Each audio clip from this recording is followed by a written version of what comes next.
So I just made a wub of the Trees Autopan video, but the song itself needs a little bit of loudness. And I thought it'd be good if we go over some mixing and mastering techniques and what I do to make sure things are clean and presentable and ready for the club, things like that. So we'll check into it now. I have a template that is going to be in the description, and it's going to help with just setting up buses. These buses are going to be groups, essentially, where we send all the signals to before they get to the master. Because if we just send everything to the master at one time and get congested and messy and things may not fit or use the same type of compression, all these groups need to be separated and they'll be compressed and limited differently. So we're going to keep that in mind. On the master, we need some important things. I use a clipper, I use a luff meter, and I use a meter to measure the width. This Ozone is not needed. This Pro L is also not needed, but these things are, these three. Additionally, we're going to be using a special, amazing tool called Pro L, which is really going to help. Pro L is going to be special because this is how we're going to turn things up in a clean way, and we kind of keep headroom.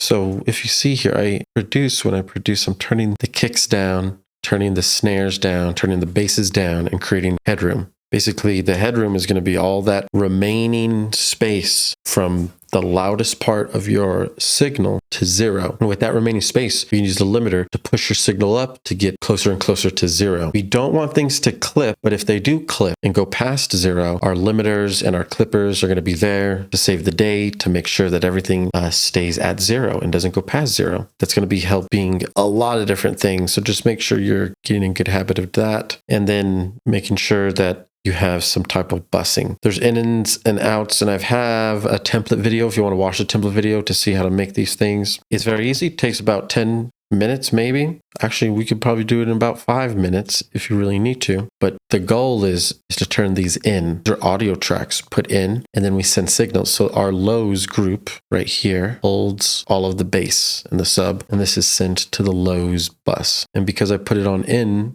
it actually shows up in this drop-down menu on lows. So that is how we're going to be separating our signals. Lows, mids, highs. They all have their own space. They all get cleaned up and they have room to breathe, and then they go to the master for the final boarding station, and then they get exported. Then we're going to go into the FabFilter. Each lows bus, mids bus, has a FabFilter. Our drums bus, which holds all the drums, will also have a FabFilter. Drums will also get an EQ on it, so we can change the EQ. We'll start to listen to this now. As we're listening to it, look at the signal here on the right.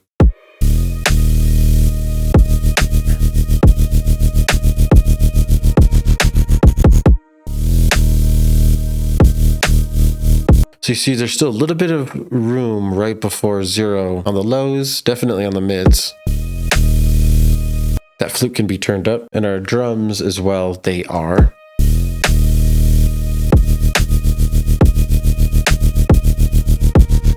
They're pretty healthy. We're going to be doing additional measuring here in the Pro L. First is the most important thing, our bass. So we're going to get the lows group, which is this. We're going to start turning it up. We're going to turn on the Pro L and listen at zero. See this headroom? We're going to push it up with the gain.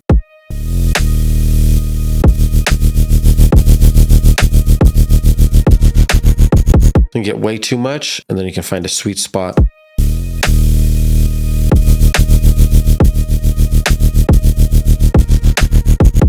Around 2.3, 2.8 is a real good spot.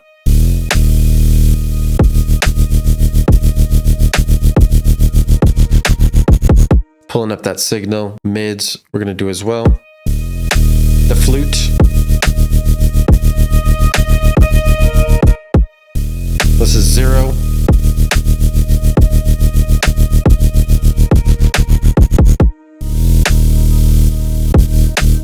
Pulling that up real nice. Drums now. Now that everything else got turned up, we can easily turn up these drums. Throw it on and then turn it to zero.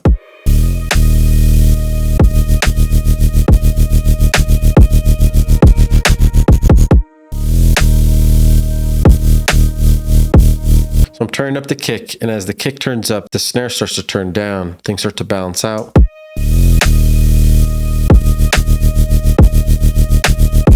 limiter is basically a compressor just at extreme settings.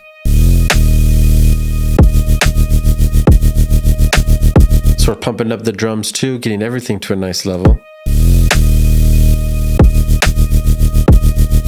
Now we're in a good healthy single digit range. Earlier it was like -11.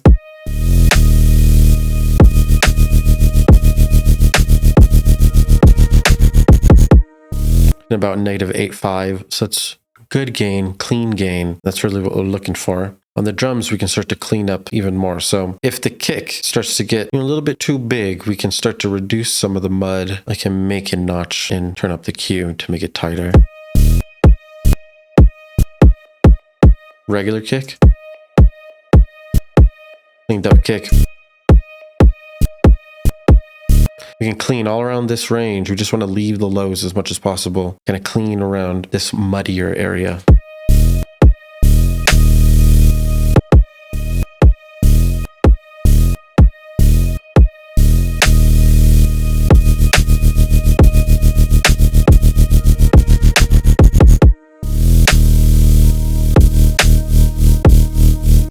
Bass itself is occupying this range as well, so us just cleaning up this area helps it fit well in the mix. These highs, you'll see, I turned on to a high shelf and turned them up. Listen to them not turned up.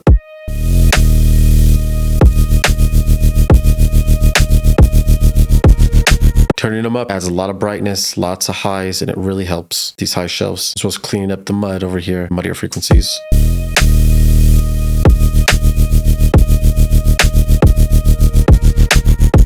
Easy little techniques like that will really help the mix. These buses help a lot. This is basically audio engineering that you're seeing here. And then the limiters help tremendously. You just want to push that gain up so that we can really play it well in the club.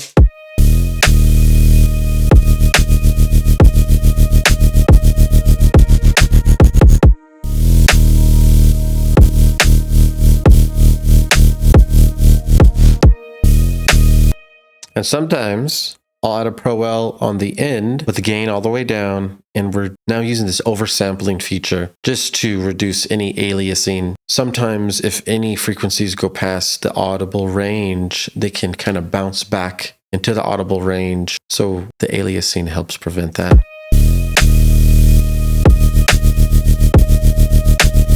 This Ozone here is going to be used for imaging. So for further control of how everything is when it comes to width, like left and right, the sides, the whole image, this is where we're going to dial things in. So these bands, you can place them. See, this is starting at 150 hertz. This is at 1.47. This one's at 7,000. So these bands are going to either make it wide. So I turn these up. All these high frequencies get wide.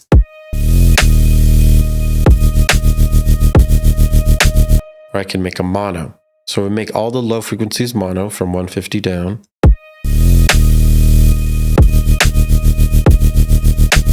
David Guetta says he goes up to 175, I believe. Little fun fact. Saw that. These are going a little mid right here. Turning them up, getting them a little wide, and then these go wide.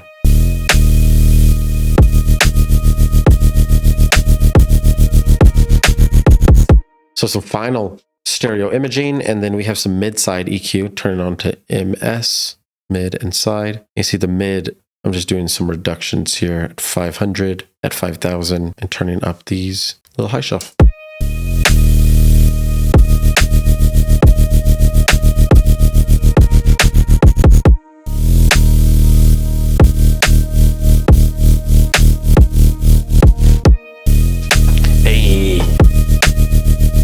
Some easy, simple tips and tricks for mixing and mastering. Every genre is going to be different. That's what being a mastering engineer entails, is you have to adapt to all these different genres, different songs, and different tastes. People's opinions are subjective too, so there's so many different factors that come into play when it comes to the mix. But just remember, study from the professionals that are doing it in your genre, because they all are using the same techniques or routines and finding the same levels of loudness. For example, heavy rhythm, heavy tarot, it's very loud. It can get to -3 LUFS, but then maybe these more spiritual freeform wubs are quieter and they're around -6 LUFS, -10 LUFS. You know, much quieter. House usually is around -8 LUFS. It can get even louder than that to -5. So all kinds of different loudness ranges that you want to be aware of. Use your LUF meter a lot to measure reference tracks and start to get a hang of training your ear, because it's going to be important in the long run. I hope you guys enjoy this. Let me know if you have any questions, and don't forget to support me in the Patreon. Get projects from many years before and presets. Plus, hit me up if you need 1v1 lessons. I do that every single day. So you just let me know what you need and we'll be able to put you in Serum Bootcamp, Music Theory Bootcamp, or whatever you need. Hit me up, guys. Peace out.